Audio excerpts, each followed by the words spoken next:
Bienvenidos a este nuevo ciclo de conferencias, webinarios que han sido organizados por el Instituto con el esfuerzo de todas las publicaciones relacionadas con las investigaciones que se publican en la revista científica Alerta, nuestra revista. En este ciclo de conferencias denominado de apoyo a las teleclínicas de enfermedades no transmisibles y transmisibles también, pretendemos ampliar las oportunidades de acercar conocimiento en salud a los hospitales, a las dependencias de las diferentes áreas del ministerio y a los niveles locales del sistema de salud, tal como lo propone el proyecto ECO, que nos ha facilitado su acompañamiento a través de SuperHub ECO Uruguay. En este ciclo de conferencias compartiremos información basada en las evidencias científicas, pues es un producto de publicaciones de nuestros investigadores. Hablaremos sobre revisiones narrativas relacionadas con diferentes tópicos que van desde la revisión de un embarazo ectópico hepático, un artículo original, pasando por una revisión enfermedad renal crónica, como aspectos relacionados con la enfermedad que hoy nos ocupa tanto como lo es el COVID-19. Hoy tengo el agrado de presentar a nuestro invitado para este webinar. Se trata del doctor Eduardo Oliva Marín, quien es pediatra, infectólogo y es uno de los investigadores del Instituto Nacional de Salud, quien trabaja en la Unidad de Gobernanza y Gestión de Conocimiento. Nos habla sobre una revisión narrativa sobre la sintomatología no respiratoria del COVID-19. El doctor Oliva es pediatra y tiene una subespecialidad en infectología de la Universidad Autónoma de México, tiene una maestría en epidemiología y una en infección por VIH de la Universidad Rey Juan Carlos de Madrid, España, así como una maestría en epidemiología en el CIES, el Centro de Investigaciones y Estudios en Salud de la Universidad Autónoma de Nicaragua. Es investigador y es en realidad miembro de la Unidad de Gobernanza y Gestión del Conocimiento, pero gran activo en el área de investigación de nuestro instituto. Gracias, doctor Oliva Marín, por compartir su revisión tan valiosa para sumarse a los esfuerzos en la producción de la evidencia científica en El Salvador. Les cedo cámaras y también micrófono para que pueda impartirnos su conferencia. A todos ustedes, muchas gracias por la asistencia, pidiéndoles que cierren sus salidas de audio y video y que puedan escuchar la ponencia y luego en el chat compartir sus preguntas. Hola, muy buenas tardes a todos los que nos ven en esta tarde. Y en esta ocasión vamos a hablar acerca de un tema que es bastante interesante, bastante bueno, y se trata de la sintomatología no respiratoria de la COVID-19.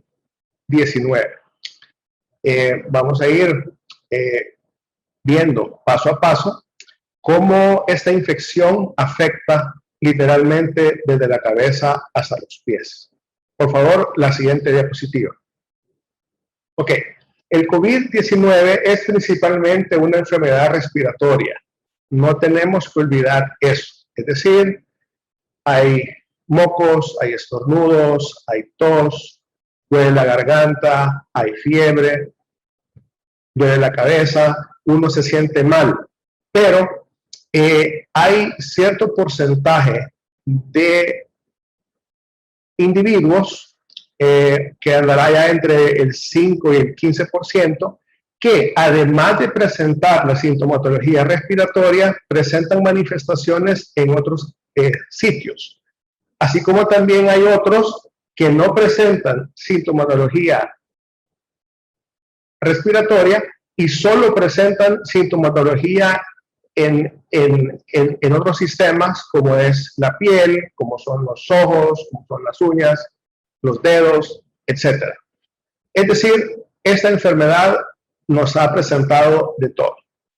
Pero número uno, recuerden, sigue siendo predominantemente respiratoria y hay cierto porcentaje de individuos que además de lo respiratorio presentan manifestaciones, como ustedes pueden ver,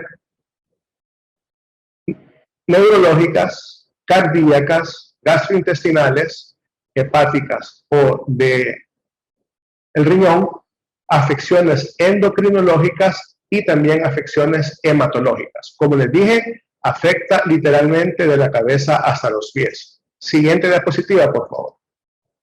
Entonces, los mecanismos fisiopatológicos mediante los cuales pueden haber sintomatología extrapulmonar en esa enfermedad son toxicidad del virus en todo el cuerpo, o sea, en el encéfalo, en el corazón, en el hígado, en el intestino, en la piel, etc.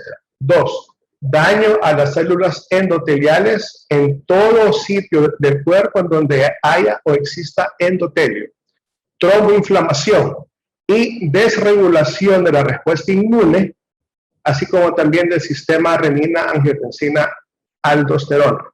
Cuando la respuesta inmune se ve descompensada y exagerada, pues ya nos encontramos ante los casos de un COVID grave o crítico. Siguiente, por favor. Ahora, no, la anterior. Ahora, tenemos que tener en cuenta la alta gama de manifestaciones de esta enfermedad. Y los médicos tienen que estar al tanto para que no se nos escape. Esta disertación les voy a hablar acerca de algunas de las manifestaciones extrapulmonares o no respiratorias de esta enfermedad que actualmente se ha convertido en la nueva gran simuladora, la cual antes era la tuberculosis. Pues esta ahora se le ha puesto a la par porque nos puede dar de todo con COVID-19. Siguiente, por favor. Vamos primero a platicar un poquito de las manifestaciones neurológicas que pueden acompañar a las respiratorias, como son el dolor de cabeza, el mareo, la desorientación y la confusión, lo que llaman mind fog o niebla de la mente, porque los individuos lo que ellos expresan es que como que están lentos, como que no piensan bien, como que están fuera de este mundo. También está la falta de olfato, la falta de gusto, la falta de hambre, las mialgias y la fatiga. Se sienten muy cansados y esa es una respuesta bastante frecuente cuando se les pregunta si se sienten cansados o no. Y no me refiero a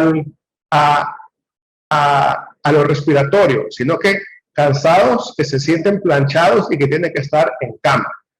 También se han visto accidentes cerebrovasculares con esta enfermedad, así como encefalopatía, encefalitis y, por supuesto, síndrome de Guillain-Barré. Y una complicación bastante fuerte que se llama encefalopatía necrotizante hemorrágica aguda, la cual se trata de una especie como de daño fulminante a todo el encéfalo. El individuo se pone mal, convulsiona y frecuentemente es mortal. También se han reportado varios casos con esa enfermedad en todo el mundo de esta encefalopatía necrotizante hemorrágica aguda. Por lo que ustedes pueden ver, pues ya solo con esta diapo hay hay muchas más, hay de 10 a 15 manifestaciones extrapulmonares dentro de lo que es COVID-19. Sigue. Ok, en un artículo muy importante de Song et al., lo que ellos reportaron fue la capacidad del SARS-CoV-2 de infectar a las neuronas, tanto en humanos como en ratones. Y sus resultados lo que sugieren es que el encéfalo es un sitio de alto potencial de replicación del virus y que los síntomas neurológicos están asociados a la enfermedad por invasión viral directa al sistema nervioso central. O sea que sí hay evidencia que el SARS-CoV-2 puede causar invasión viral directa al sistema nervioso central. Y de ahí las manifestaciones antes expresadas. Sigue. Ok, hoy vamos a un tema que es bien interesante, que son las manifestaciones oculares. En los últimos días han habido bastantes casos en donde me han reportado a la conjuntivitis como parte de las manifestaciones de los que consultan. Ahora, ¿cómo puede llegar el virus hasta el ojo? Bueno, hay 4 maneras. Una es la inoculación directa de los ojos con microgotas respiratorias, o sea, por la vía de aerosol. La otra es la inoculación a los ojos por partículas de virus. Entonces, la de arriba es por gota y la segunda es aerosol. O sea que ahí van 2. Transmisión por gota a los ojos, transmisión por aerosol a los ojos. Ya van 2. La otra es migración desde la nasofaringe a través del conducto nasolagrimal. O sea que a través de la nariz, por ahí entra, por el conducto nasolagrimal pasa al ojo. Y la cuarta es infección de la glándula lagrimal por vía hematógena y de la glándula baja hacia el ojo. O sea que son 4, ya recapitulando: por gota a los ojos, por aerosol a los ojos, por migración desde el conducto nasolagrimal y por migración hacia abajo de la glándula lagrimal que se infectó por vía hematógena. Sigue.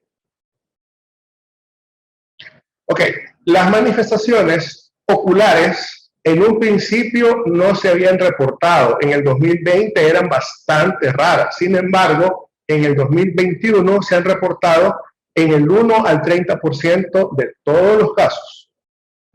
En marzo del 2020, en un estudio con 38 pacientes, de los 38, 12 presentaron conjuntivitis, quemosis y o epífora, que es aproximadamente el 31%.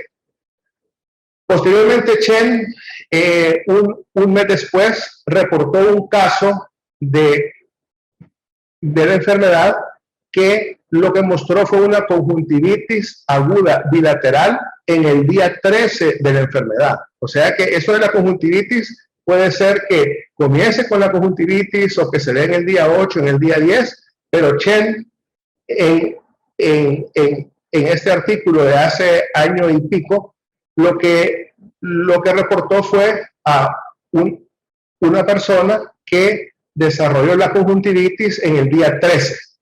Y la foto que viene a continuación es de ese paciente. Siguiente. Aquí está el paciente de Chen, quien presentó la conjuntivitis aguda bilateral en el día 13 de enfermedad, y ustedes pueden ver cómo la conjuntiva está eritematosa y con edema. Es una conjuntivitis clásica viral. Y como bien está ahí, la de arriba es la del ojo derecho y la de abajo es la del ojo izquierdo. Así que este es el paciente de Chen, quien presentó una conjuntivitis en el día 13 de su enfermedad. Siguiente.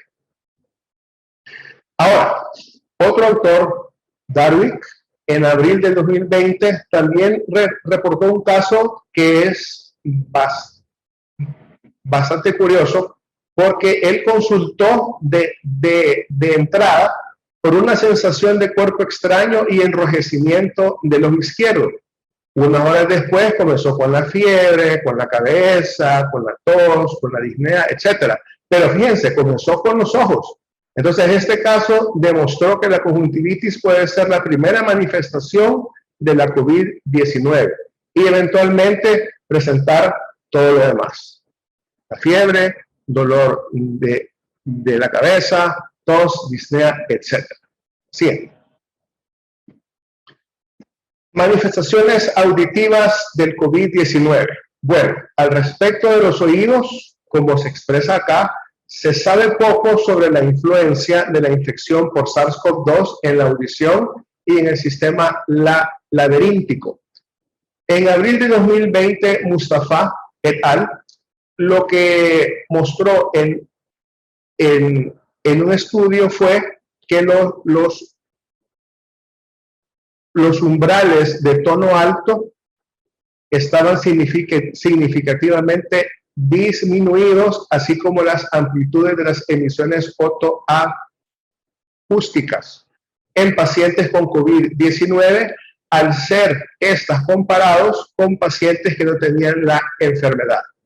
Eso por un lado. O sea que ciertos exámenes de audición estaban mal en pacientes con COVID al compararlos con pacientes sin COVID en el grupo control. Eso fue lo que este autor encontró en abril del 2020. Siguiente. Siguiente, por favor. Ok, aquí tenemos el reporte de dos casos interesantes con respecto a pérdida auditiva. Vamos a ver si puedo expresar esto. Siriwardini et al. Reportaron el año pasado un caso de una mujer con pérdida auditiva neurosensorial. Ella ya estaba por encima de los 65 años y perdió la audición durante la evolución de una infección por SARS-CoV-2. Posteriormente, ya este año en mayo, Gerstacker et al. Reportó el caso de un individuo de 38 años, o sea, joven, con COVID-19 crítico en una unidad de cuidados intensivos de Alemania, quien desarrolló pérdida auditiva profunda bilateral. Sin embargo, las alteraciones auditivas que son o no son provocadas por COVID-19 todavía están en estudio y no se sabe con certeza qué tanto la enfermedad afecta o no al oído, y no se sabe con certeza si estos casos fueron en sí por el SARS-CoV-2 o por alguna otra cuestión que estaba presente en los dos pacientes a la misma vez que la enfermedad. Lo que quiero que les quede es el hecho de que la afección del SARS-CoV-2 en lo que tiene que ver el oído todavía no se sabe mucho y está en estudio. A diferencia de lo ocular y lo neurológico, en donde sí hay reportes en todo el mundo acerca de lo acontecido. Siguiente. ¿Qué es lo que puede ocurrir en la boca? Bueno, dentro de la revisión, lo que encontré fue un par de artículos que hablan acerca de ciertas cuestiones que pueden pasar, ya sea en la lengua o en la mucosa de los carrillos. Chobodar et al. El año pasado reportó a una paciente con SARS-CoV-2 quien presentó una lesión macular en la lengua. 24 horas después, esta lesión macular se volvió una úlcera de forma irregular y asintomática, y eventualmente curó por completo en menos de 48 horas sin dejar cicatriz.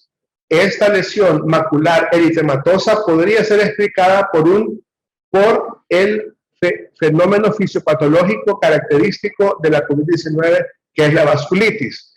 Pero como bien dicen que una foto vale más de 1000 palabras, he aquí la foto de la paciente en cuestión, donde ustedes pueden observar en la parte del centro una lesión macular que no está tan roja, pero esta en cuestión de 24 horas se hizo una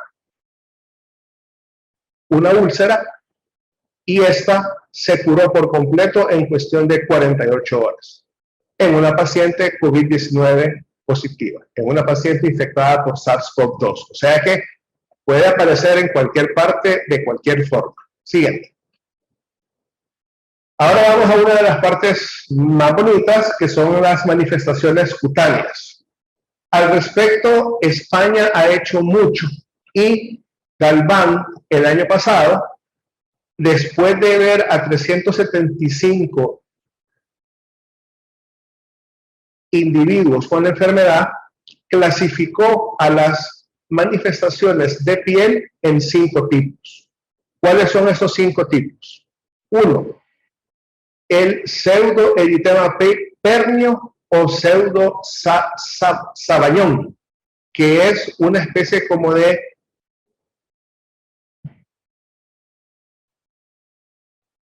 ¿cómo les explicaría? Como de inflamación, con eritema, con edema, con vesículas o con unas pústulas ubicadas en los dedos y en los ortejos. Y estos, que se llaman pseudoeritema pernio o pseudo-sabañón, son conocidos mundialmente, sobre todo en el mundo anglo, como dedos COVID, que pueden ser en los dedos de las manos o en los ortejos, que son los dedos de los pies. Esa es la número 1. Galván tiene otras 4. La número 2 es otras erupciones vesiculares. La número 3, lesiones urticarianas generalizadas. La número 4, erupciones maculopopulares. Y la número 5, lívido o necrosis. Vamos a ver un ejemplo de cada una de ellas, que son los 5 tipos de hallazgos cutáneos establecidos por Galván en abril de 2020. Siguiente. Aquí tenemos los dedos COVID o pseudo-sabañón, en donde ustedes pueden ver en las puntas de los ortejos que están rojizos, inflamados y sumamente dolorosos. Estos son unos ortejos de un paciente durante su evolución de COVID-19. Pues ante ustedes los dedos COVID o pseudo-sabañones. Es una de las manifestaciones establecidas por Galván en abril del 2020. Siguiente. Luego tenemos las lesiones vesiculares, como la varicela. Solo que en esta foto lo que se observan son 3 que ya están rotas. Y lo que se puede observar es que a su alrededor tienen un halo rojizo.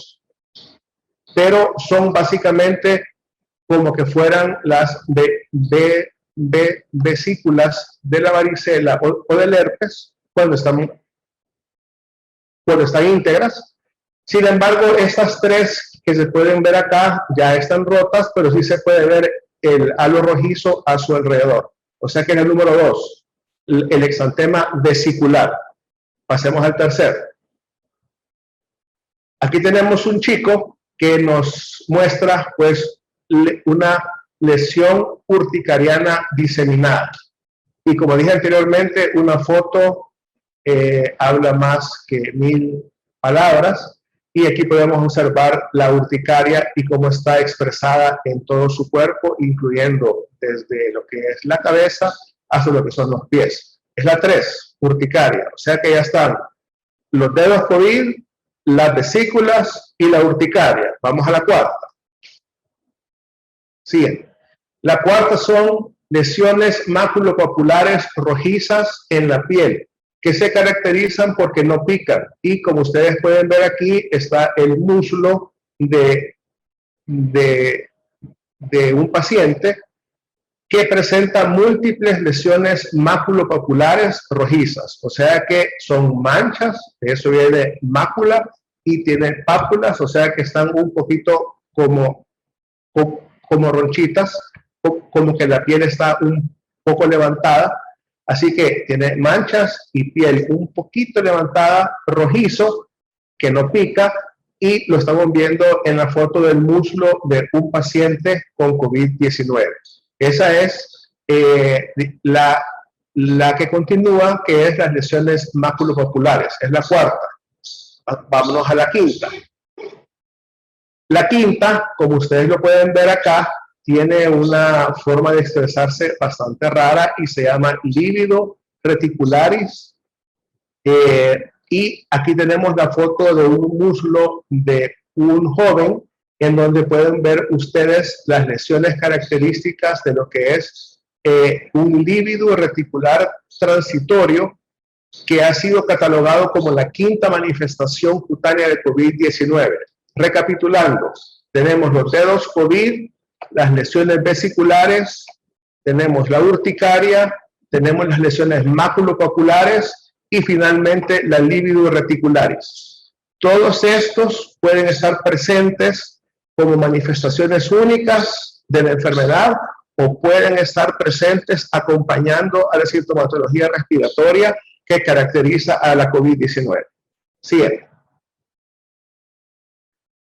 Ahora vamos a un tema un poquito más escabroso, porque es más de los internistas y los intensivistas, y ya el hecho que la COVID-19 puede provocar afectación cardíaca a través de los siguientes mecanismos. Una, lesión indirecta a los cardiomiocitos debido al aumento de citocinas o al aumento de la respuesta inflamatoria, o sea, a la disregulación del sistema inmune. La otra es invasión directa del virus a los cardiomiocitos.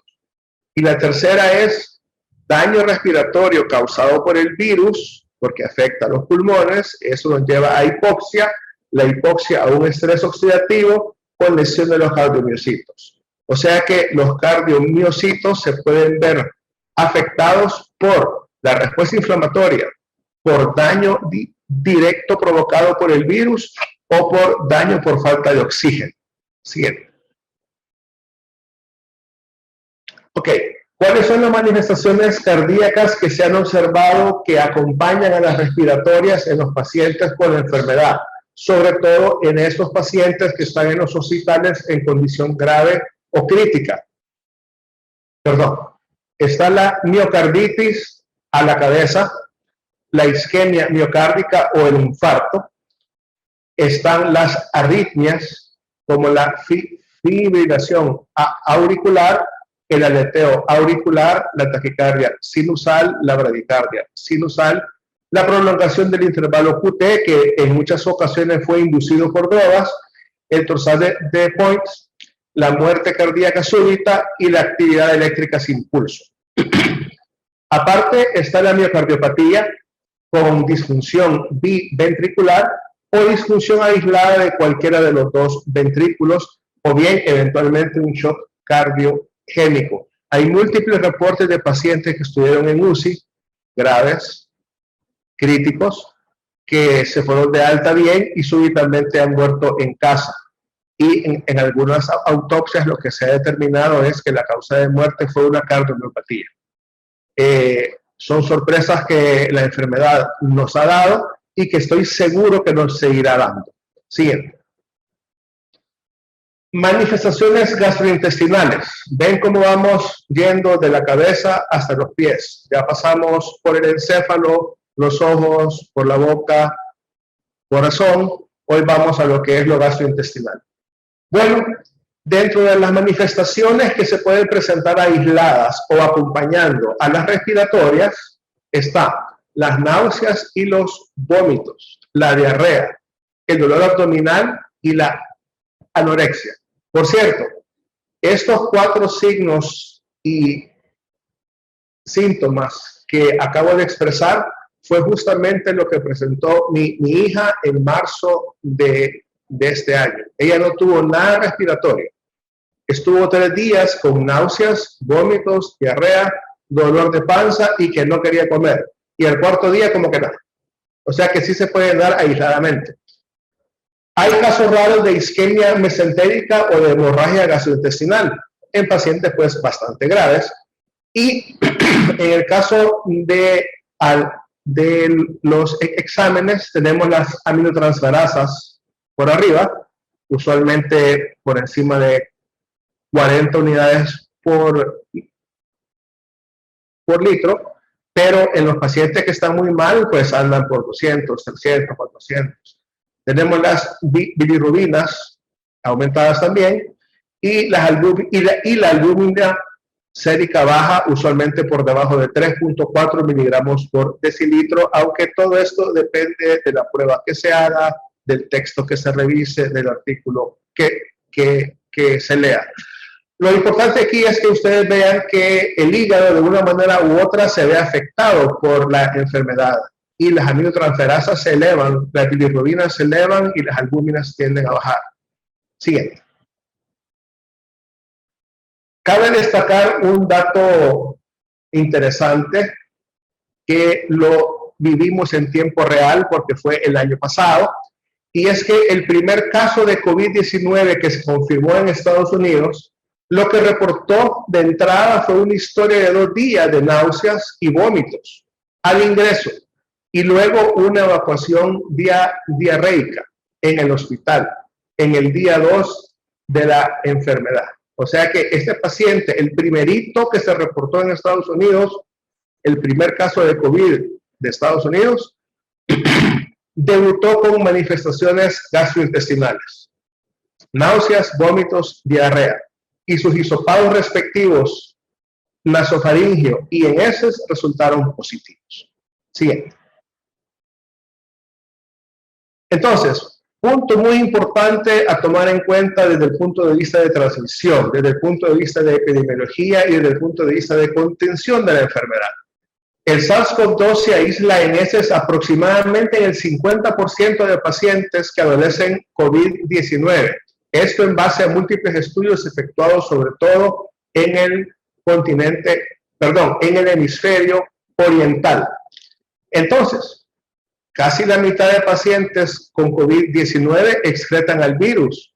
Y si el virus se transmite por las 4 vías de transmisión, estamos mal, acuérdense. Contacto directo, contacto indirecto, gota y aerosol.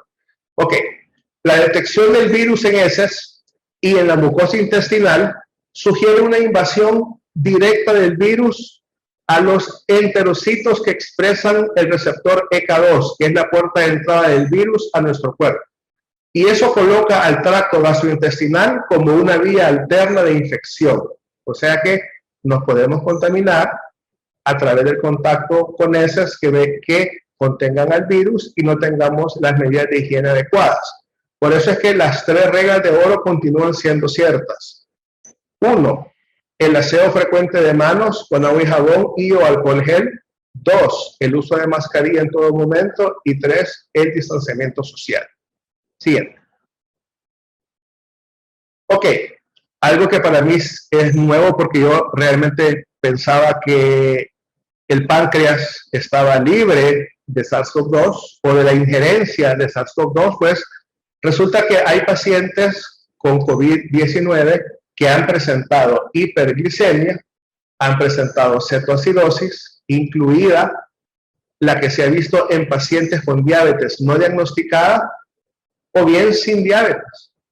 También hay cetosis euglucémica y también el hecho de que la enfermedad se torna grave más frecuentemente en pacientes con diabetes preexistente, así como también en pacientes obesos. Por lo que invito pues a toda la población que si tenemos sobrepeso, pues hagamos el esfuerzo para disminuirlo, ya que estamos en riesgo de que si nos da COVID, desarrolle a gravedad. Siguiente. El riñón también se puede ver afectado en la enfermedad provocada por SARS-CoV-2 durante la evolución de COVID-19. Y lo que se ha visto en los individuos que presentan COVID grave o crítico y que están en las UCIs, se ha visto con bastante frecuencia el hecho que desarrollan daño renal agudo, anomalías electrolíticas, proteinuria, hematuria, acidosis metabólica, problemas con los cuales los intensivistas se ven a diario con estos pacientes y tienen que manejarlos de acorde. Así como también coagulación de circuitos extracorpóreos usados durante la terapia de sustitución renal, o sea, diálisis, ya sea esta hemo o peritoneal. Siguiente. Ahora vamos a hablar acerca de las manifestaciones sanguíneas y o relacionadas al sistema inmune. El paciente con COVID-19 en el 85% de las veces se comporta como como un catarro común, como una gripe, a veces leve, a veces fuerte. Lo importante es eso, pues que siempre mantengan en mente que el 85% de los pacientes se comporta como una gripe. Por supuesto, se sienten mal desde la cabeza, el cuerpo, están los mocos, la tos, los estornudos, etc. Y el dolor de garganta y en estos últimos días la conjuntivitis. Dependiendo de la evolución clínica de cada paciente, así existe la necesidad o no de tomar exámenes. No es que se le va a tomar exámenes a todos los pacientes, ni se le van a hacer todos los exámenes a todos los pacientes. La toma de exámenes de los pacientes con la enfermedad depende de cada paciente, hay que individualizar. Pero bien, ¿qué es lo que se encuentra usualmente dentro de la evolución de una COVID-19 con respecto a los siguientes exámenes de laboratorio? Siempre con la idea de que el virus afecta al resto del cuerpo y no solamente el sistema pulmonar o respiratorio. Ok, dentro de los marcadores que podemos encontrar de laboratorio está la linfopenia, usualmente por debajo de 4.000. Está la leucocitosis, usualmente por encima de 15.000. La neutrofilia por encima de 7.500 neutrófilos por milímetro cúbico. La trombocitopenia por debajo de 150.000, que es lo que usualmente se ve. Linfopenia abajo de 4.000, leucocitosis arriba de 15.000, neutrofilia arriba de 7.500 y trombocitopenia por debajo de 150.000 plaquetas por milímetro cúbico. Eso es lo que usualmente se ve en los pacientes COVID-19, a quienes por alguna razón el médico decidió dejarle los exámenes. Siempre. ¿Y qué podemos observar con respecto a los marcadores inflamatorios? Bueno, con respecto a estos, existen varios, y los que se toman más frecuentemente son la velocidad de eritrosedimentación, la cual, dependiendo de la edad, pues si son niños, usualmente está aumentada por encima de 10 milímetros por hora. Si ya tenemos a alguien de unos 30 o 40 años, está por encima de 20, aunque en los casos de la enfermedad, cuando se ponen mal, estamos hablando de 100 o 200 milímetros por hora. La proteína C reactiva, bueno, esta usualmente se considera que está alta, arriba de 10 miligramos por decilitro. Sin embargo, en los pacientes con la enfermedad está muy por encima de 10. Estamos hablando que anda por 80, por 100, por 180, por 200. Así, o sea, se eleva. La ferritina está por encima de 140 nanogramos por ml y es otro marcador inflamatorio. La interleucina 6, pues usualmente lo normal es que esté por debajo de 1.8 microgramos por ml, por debajo de 1.8 picogramos por ml, pero según los reportes de varios artículos, ya por encima de 37.6 ya se considera que está alta, y en pacientes con enfermedad grave o crítica, esta puede llegar pues a 100, 200, 300, etc. Y tenemos la deshidrogenasa láctica, la cual usualmente va a estar aumentada, y es cuando está por encima de 280 unidades por litro. Sigue. Siempre con las manifestaciones sanguíneas y o relacionadas al sistema inmune tenemos los índices de coagulación. En este caso está el dímero D, el fibrinógeno, el tiempo de protrombina y el tiempo parcial de tromboplastina.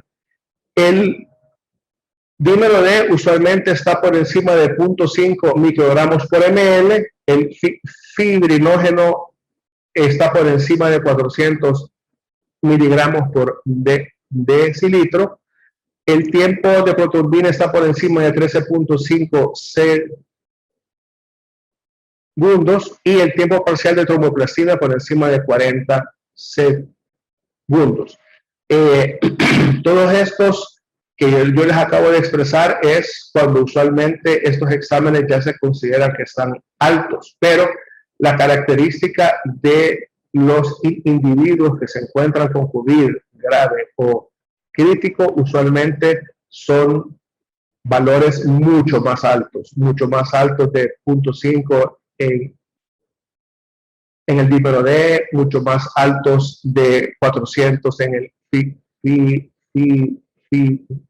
fibrinógeno y mucho más altos de 13.5 y de 40 en el tiempo de protrombina y en el tiempo parcial de tromboplastina respectivamente.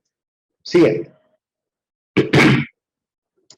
Ahora vamos a algo que también es frecuente y que se reporta pues en pacientes que están en unidades de cuidados intensivos, como son las complicaciones trombóticas arteriales. Y como se dijo ya antes, está el infarto al miocardio, está el accidente cerebrovascular isquémico, que también ya se había expresado antes. Ahí lo que ustedes pueden ver es que se ve afectado el sistema cardíaco y el sistema nervioso central. Está la isquemia aguda de miembros, ya sean estos los miembros superiores o inferiores, y también la isquemia mesentérica. O sea, todo esto que les estoy expresando, como les repito, son manifestaciones que se pueden dar en los distintos sistemas del cuerpo, acompañando o no a las manifestaciones respiratorias usuales de la COVID-19. Siguiente. Ok. Esta lo que nos expresa es una serie de manifestaciones que se pueden observar dentro de lo que son los vasos sanguíneos, dentro de la evolución de una COVID-19 grave o crítica, como las complicaciones trombóticas de las venas, dentro de las cuales está la trombosis de vena profunda o el embolismo pulmonar. Ambas son de evolución bastante complicada. Las trombosis asociadas a catéteres, ya sean estos venosos o arteriales, o bien en circuitos extracorpóreos, donde también se pueden dar este tipo de situaciones. Y para terminar, pues dentro de las manifestaciones de la sangre o que se asocian al sistema inmune, tenemos el síndrome de liberación de citocinas, también conocido el año pasado como tormenta de citocinas, la cual se caracteriza en un principio por un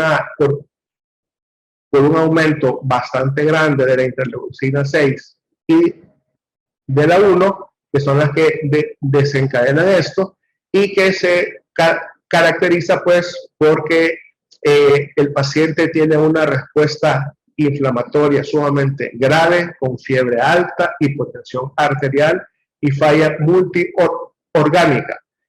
Recuerden que para que un individuo tenga falla multiorgánica, tienen que estar comprometidos al menos 2 órganos, es decir, 2 o más. Ahora, dentro de las manifestaciones extrapulmonares o no respiratorias de la enfermedad, existe un síndrome conocido como MIS-C, por sus siglas en inglés, que es el síndrome inflamatorio multisistémico en niños. Al principio se empezó a reportar en niños y jóvenes, pero eventualmente se empezó a reportar también en gente ya un poco más grande, 30, 40 años. Sin embargo, este síndrome inflamatorio multisistémico es tan complejo y refleja tanta importancia que lo pertinente es que se deje otra fecha para su discusión. Y por esa razón es que no lo incluí esta tarde. Siguiente. Aquí tenemos un resumen bastante claro de todas las manifestaciones extrapulmonares que se pueden dar durante una enfermedad provocada por SARS-CoV-2, es decir, durante una COVID-19. Dentro de las neurológicas tenemos al dolor de cabeza, tenemos el mareo, la encefalopatía, Guillain-Barré, la ageusia, la anosmia, la mialgia y los accidentes cerebrovasculares. Dentro de las complicaciones del riñón tenemos el daño renal agudo, que es lo más frecuente en los pacientes en UCI, la proteinuria y la hematuria, generalmente microscópica. Dentro de las hepáticas tenemos las aminotransferasas aumentadas y las bilirrubinas aumentadas. Sí, en efecto, el hígado también se inflama en COVID-19. Existe un artículo bastante bueno donde se reporta dos casos, un joven de 11 años y otro de 14 años, cuya única manifestación clínica de la COVID fue el hecho que se pusieron ictéricos.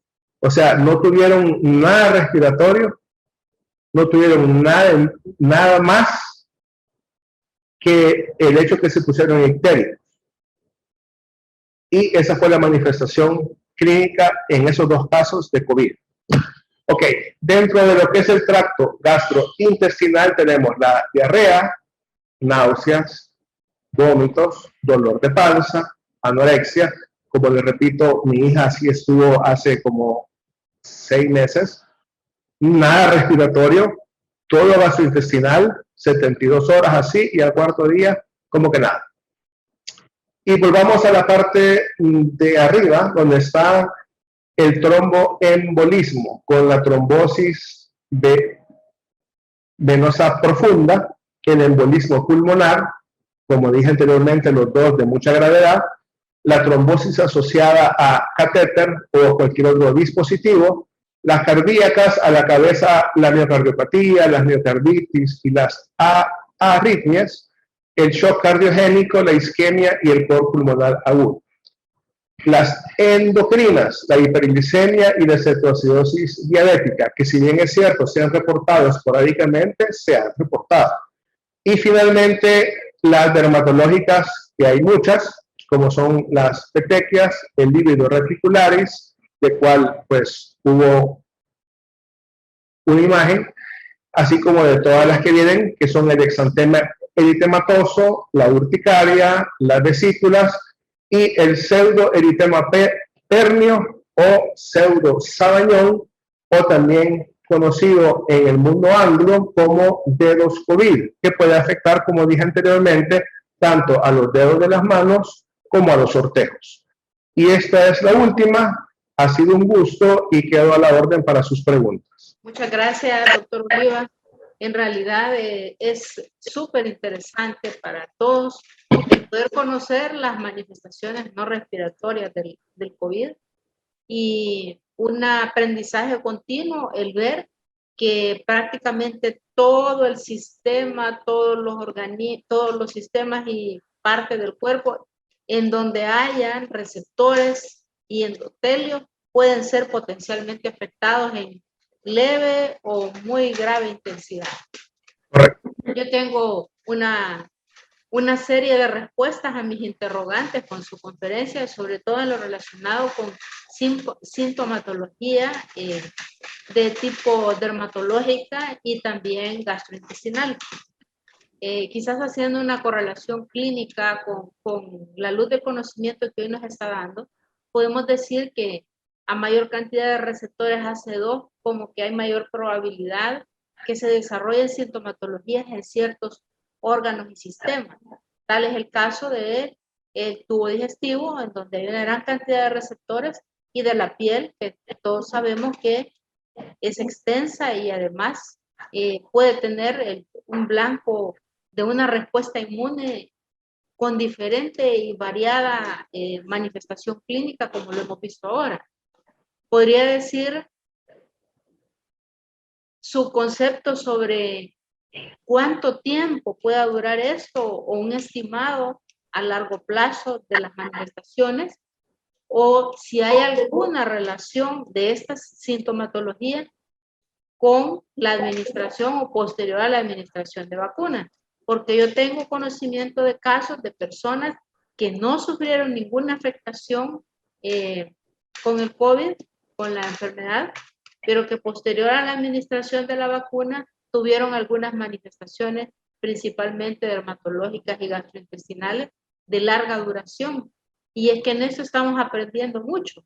Probablemente el precio que tengamos que pagar por tener una titulación de anticuerpos que nos defienda de las formas graves de la enfermedad sea tener efectos secundarios que no sean muy felices, pero que de todos modos la vacuna sea, como lo hemos concebido, una maniobra bastante salvadora para evitar llegar a una unidad de cuidados intensivos. Espero sus comentarios.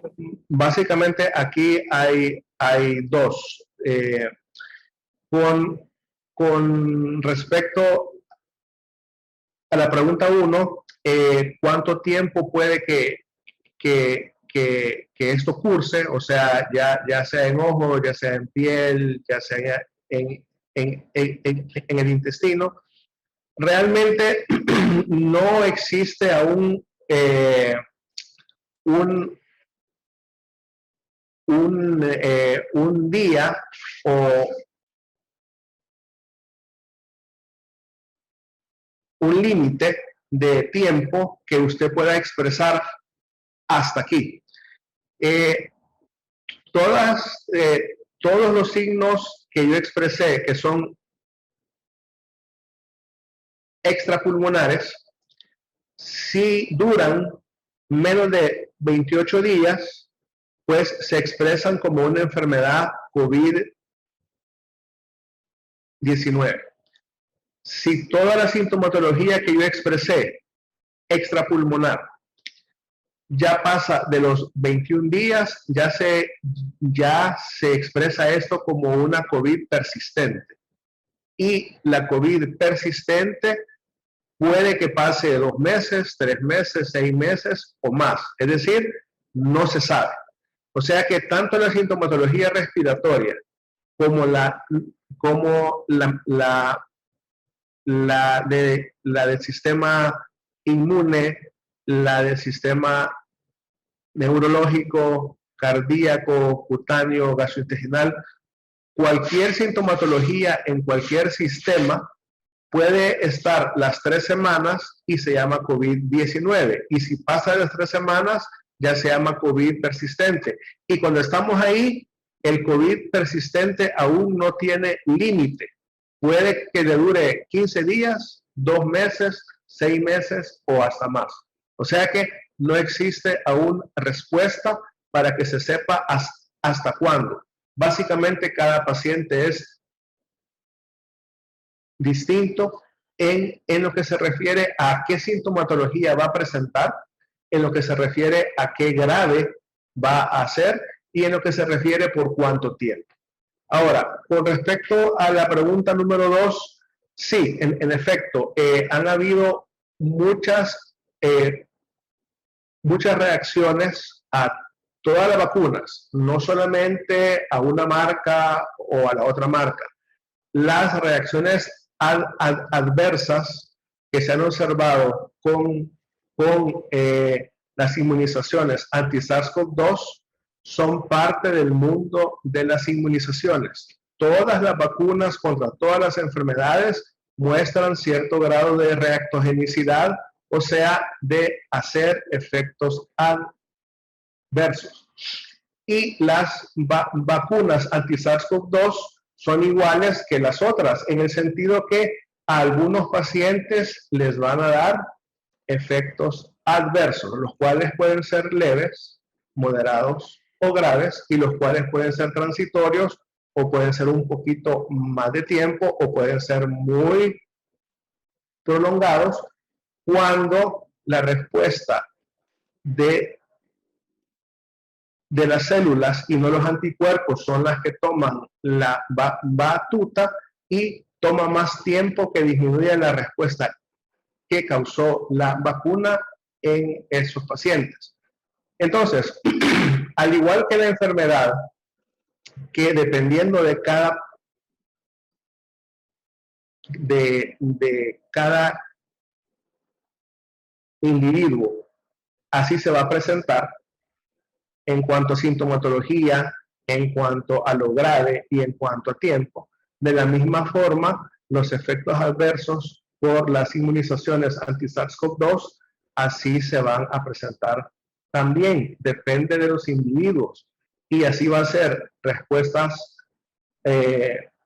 leves, moderadas o graves, y por un tiempo que dependerá pues de la respuesta inflamatoria que cada uno imponga. Correlacionada con esta misma, dice una colega, en mi consulta diaria la mayoría de personas indican efectos adversos por vacunas de hasta 2 meses. Según los lineamientos ESAVI, ¿no correspondería a ESAVI o me equivoco? Fíjense que depende de cada país cómo ellos definen que es un ESAVI. Entonces, en otros países, esto puede ser hasta 3 meses o más.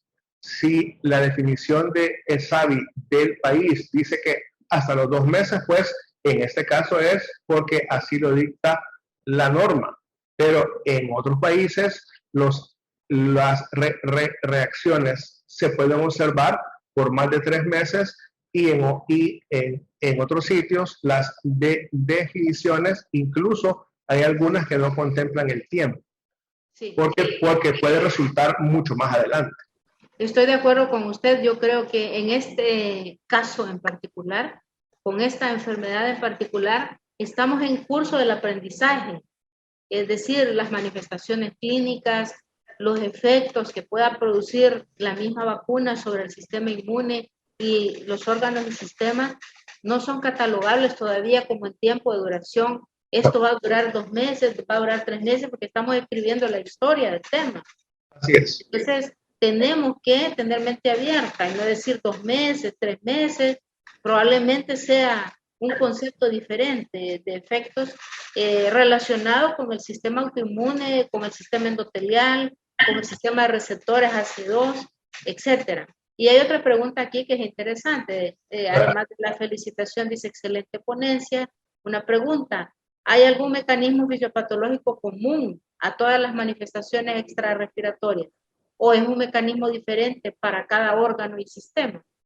Lo que todo el cuerpo comparte es el hecho de que la puerta de entrada, ya sea al encéfalo, al corazón, al pulmón, a la piel, al intestino, lo que todo el cuerpo comparte es la puerta de entrada, que es el receptor AC2.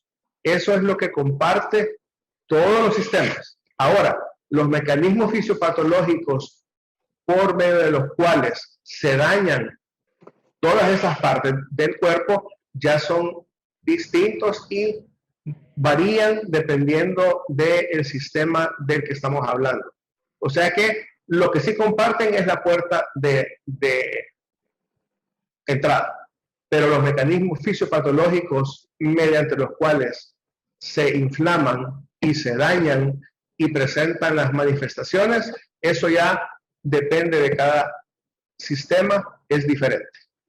Sí, muchas gracias, doctor. En realidad, aquí, como decíamos, estamos en un proceso de aprendizaje de la enfermedad y por eso es que tenemos que ser muy observadores acerca de los efectos de corto, mediano y largo plazo de la enfermedad, pero también de la vacuna o de las vacunas en general. Yo he tenido particular, digamos, curiosidad por preguntarle a la gente, ¿y usted cómo se siente después de la vacuna? Particularmente sí. Entonces dice, no me pasó nada, yo estoy bien, no me ha pasado nada. Y no le ha dolido el estómago, no ha tenido diarrea. ¿Cómo no? Fíjese que he ido 2 veces al gastroenterólogo, ¿verdad? Porque he tenido bastante dolor abdominal. Entonces, no es así nomás. Como que tuviéramos que tener un poco de curiosidad para ir buscando efectos de la vacuna o de la enfermedad, no para satanizar las alternativas que tenemos para defendernos, sino para estar preparados para cualquier complicación y manejarla. aquí hay un comentario de otra profesional que dice, en mi caso, después de 2 años de la segunda vacuna, de la segunda vacuna del día 18 de junio, se me ha desarrollado cefalea constante y persistente, unas veces más suave, otras con mucho dolor, náuseas y mareos. Nunca he tenido COVID, sin embargo, tengo este efecto secundario como yo lo considero, se me presentó a mediados de julio. Es un comentario que ella hace, que va en sintonía con lo que se ha hablado en algún momento de esos 2 meses, pero en particular podría yo decir que estemos abiertos a observar que pueden haber manifestaciones más allá de esos 2 meses, tanto de la vacuna y por supuesto el long COVID o el COVID prolongado que cada vez nos está dando mayores aprendizajes en una serie de efectos. Esas son todas las preguntas y los comentarios, doctor. Agradecerle por su excelente presentación, invitarles a todos a que lean su publicación en la revista, la cual ha sido colocada en el chat, y decirle que como Ministerio de Salud y como Instituto Nacional de Salud de El Salvador, del cual usted forma parte, le agradecemos por haber impartido magistralmente esta conferencia sobre sintomatología no respiratoria de COVID-19 para profesionales de la salud. Un excelente aprendizaje, cuidémonos todos, no bajemos la guardia, seamos considerados con los demás utilizando la mascarilla, y si tenemos síntomas respiratorios, quedémonos en casa y tratemos de asumir la responsabilidad de indagar si estamos o no enfermos. Muchas gracias y buenas tardes.